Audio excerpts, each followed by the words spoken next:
अगर मजदूर लड़ता है ना, आम आदमी लड़ता है ना, कैसी सरकार हो, घुटने पर आती है, घुटने पर। और पहचानना उन लोगों को जो अपने बीच गद्दार हैं, सरकार के दलाल हैं, सौदा करने वाले हैं।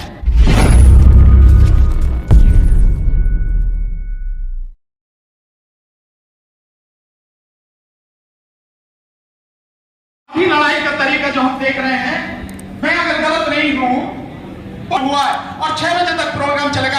4 घंटे नहीं रुक सकते तुम, और सरकार से लड़ने और बदलने की बात करो। आपको आपका हक मिल जाएगा? नहीं मिलेगा साथियों। इसमें तो जिंदगी खपानी पड़ती है, संघर्ष में तो बहुत बलिदान देना पड़ता है। तन मन धन की बात हो रही है ना, कम से कम इतना ही दे दो कि अगर कोई आंदोलन किसी की कॉल है, ईमानदारी से जितने समय तक चलता है तब तक तो उसमें उपस्थित रहो।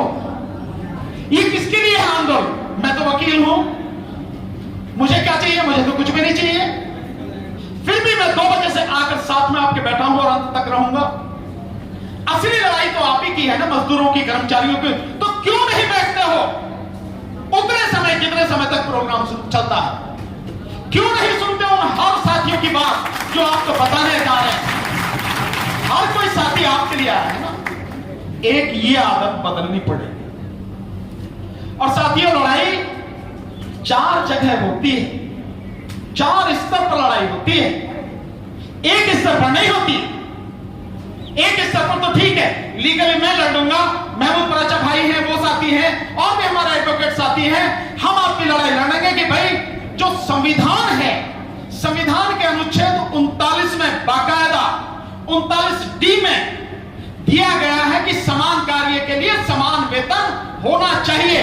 और उसके बाद केवल इतना ही नहीं, माननीय सुप्रीम कोर्ट ने और इस देश की भिन्न भिन्न हाई कोर्टों ने न जाने कितने जजमेंट दिए हैं। अब से 40 साल पहले से, अब से नहीं 40 साल पहले से आप देखिए उठा के कितने ही जजमेंट दिए हैं कि समान वेतन का, समान कार्य का समान वेतन मिलेगा।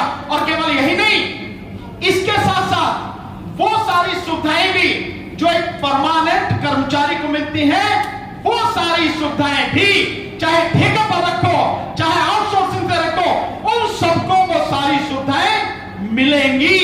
तभी समान कार्य का समान वेतन होगा, अन्यथा नहीं होगा।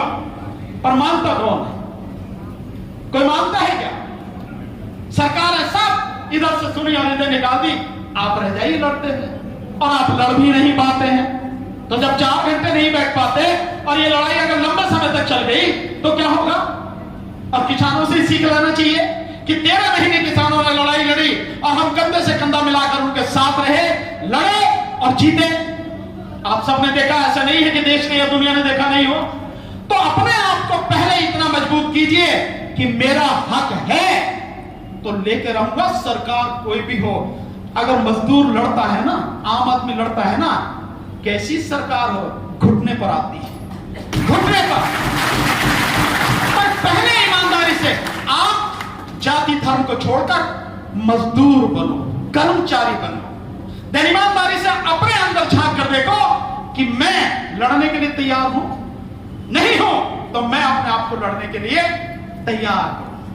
और साथियों, फिर उसके बाद लड़ाई शुरू रही हमारी बात, तो हम लीगली कहीं भी लड़ना पड़े, सुप्रीम कोर्ट में, हाई कोर्ट में, हम आपकी लड़ाई हर स्तर पर लड़ेंगे।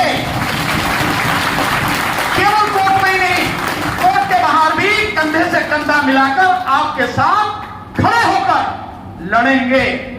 बशर्ते आप भी तो तैयार करो अपने आप को, आप भी तो लड़ो, तभी तो लड़ने का मजा आएगा साथियों। किसानों ने किया, साथ में लड़ने का मजा आया। सीए एनआरसी का आंदोलन लड़ने में मजा आया। मेरा इंतजार बिहार में, मधुबनी जैसे इलाके में, बेगम, वो जो आपका बेगूसराय जैसे इलाके में, रात को 10:30 बजे तक 50-50 हजार की संख्या में लोग, जिनमें 20 से 25 हजार महिलाएं थी, इंतजार किया, लड़ा उन्होंने।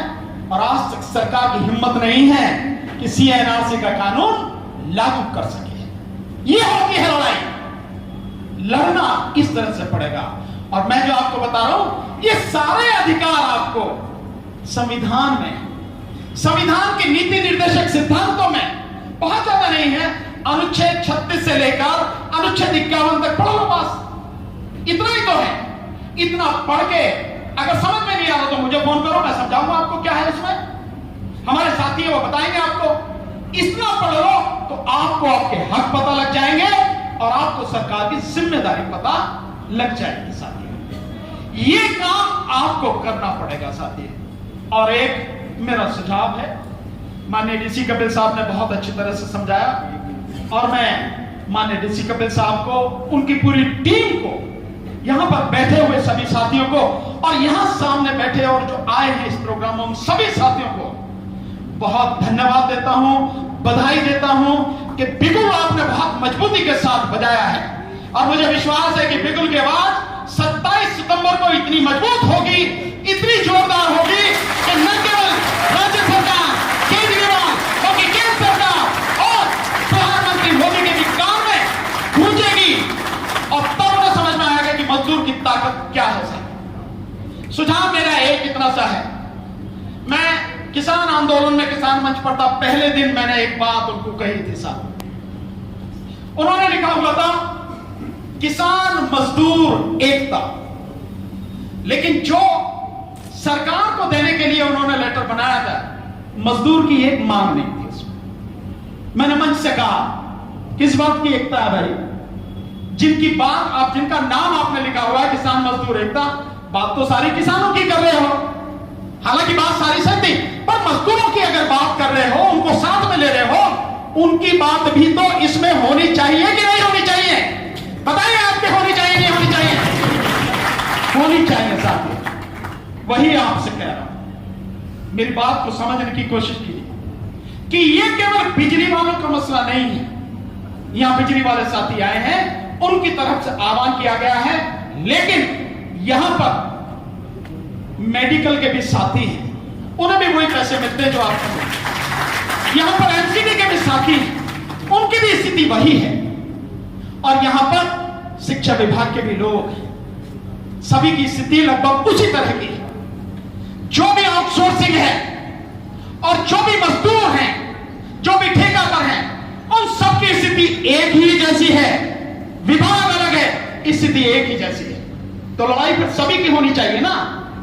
तो जो आप कर रहे हैं, मेरा आपसे विनम्र निवेदन है, मेरा अनुरोध है आपसे कि न केवल बिजली कर्मचारियों की, बल्कि उसमें मेडिकल के साथियों की, सफाई कर्मचारियों की, एमसीडी के कर्मचारियों की और भी जितने विभाग के साथी हैं, जब हम उनको साथ में लाना चाहते हैं, उनका सहयोग चाहते हैं, उनकी बात भी उस लड़ाई में, उस मेमोरेंडम में, उस ज्ञापन में होनी चाहिए, ताकि सबका कल्याण हो, किसी एक का नहीं, किसी एक के साथ भेदभाव नहीं करना किसी हालत में। लड़ाई तो सबकी सामूहिक है ना साथियों, इसलिए मेरा निवेदन है ये करें। और अब एक बात सिर्फ कि मैंने आपको बताया कि लड़ाई 4 स्तर पर होती है। एक सड़क पर जो आप और हम सब लड़ते हैं, दूसरी लड़ाई अदालत में जहां वकील लड़ते हैं, तीसरी लड़ाई संसद में, चौथी लड़ाई विधानसभा में। ये 4 प्लेटफॉर्म हैं जहां पर लड़ाई होती है। अब जब आपने अंदर झांक के देखो, चलो सड़क पर तो आप लड़ लोगे, मान लिया, और चलो मान लेते हैं कि अदालत में हम और हमारे साथी वकील वो लड़ेंगे, मान लेते हैं। कौन लड़ेगा संसद में आपकी लड़ाई? कौन लड़ेगा विधानसभा में आपकी लड़ाई? वहां नहीं होने चाहिए लड़ने वाले, वहां भी लड़ने वाले होने चाहिए। तो आप क्यों भूल जाते हैं कि लड़ाई का सबसे बड़ा, आखिर कानून तो वही बनते हैं, लागू तो वही से कराए जाते हैं, और वो इतना महत्वपूर्ण फील्ड है, हम उसके विषय में बिल्कुल भूल जाते हैं। मेरा आपसे निवेदन है, इन सारी चीजों को, माननीय कपिल साहब से भी मेरा निवेदन है, बाकी यहां सारे बैठे हुए जितने भी लीडर हैं, जितने भी साथी हैं, सबसे मेरा विनम्र अनुरोध है, हर स्तर पर लड़ाई लड़नी है, हर स्तर पर आपका आदमी हो, आपका आदमी पहुंचे, इस बात को ध्यान में रखकर अपनी लड़ाई की तैयारी करिए और लड़िए। लड़ेंगे तो सवाल ही पैदा नहीं होता कि कोई आपकी बात न सुने।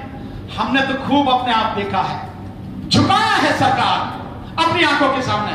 हां, एक बात जरूर कहना चाहूंगा, आगाह करना चाहूंगा, भाई मेरे कोई भी साथी ऐसा मत कर दीजिए जैसा महिला पहलवानों के साथ में। बहन बेटियों की इज्जत आबरू को जिस तरह से सौदा कर लिया कुछ दलालों ने, सरकार के दलालों ने, ऐसा सौदा कोई करना नहीं। यही मेरा आपसे निवेदन है। और पहचानना उन लोगों को जो अपने बीच गद्दार हैं, सरकार के दलाल हैं, सौदा करने वाले हैं। मैं दावे के साथ कह सकता हूं, कम से कम डीसी कपिल साहब, मैं और ऐसे कई साथी किसी कीमत पर सौदा नहीं करेंगे, चाहे कुछ भी हो जाए। इसलिए निवेदन आपसे करता हूं, अपनी बात को मजबूती के साथ रखने के लिए अपने उन साथियों को जो चले गए हैं समझाओ। लड़ाई है तो जिस समय आए हो, जिस समय तक लड़ाई चलेगी, साथ में रहना है, जाना नहीं है साथियों। बस इतनी बात कहते हुए, आपका धन्यवाद देते हुए और आपको विश्वास दिलाते हुए, आदरणीय डीसी कपिल साहब को और यहां समस्त नेताओं को विश्वास दिलाते हुए, लीगल फ्रंट पे लड़नी पड़े तो लड़ेंगे, आपके साथ कंधे से कंधा मिलाकर तो लड़ेंगे। और हम तो इसके आगे भी साथियों लड़ रहे हैं, हम तो ईवीएम की लड़ाई भी लड़ रहे हैं। क्यों? सरकार क्यों नहीं परवाह करती है? सरकार इस वजह से भी तो परवाह नहीं करती कि उसे आपकी जरूरत कहां है। भाई उसे तो वोटों के लिए मशीन है भी ना उसके पास, उस मशीन में बेईमानी करके और वो आपकी वोटों को लूट लेती है, तो आपकी जरूरत क्या है? तो जब आपकी जरूरत नहीं है, आपके लिए करेगी क्यों? इस बात को भी ध्यान रखना।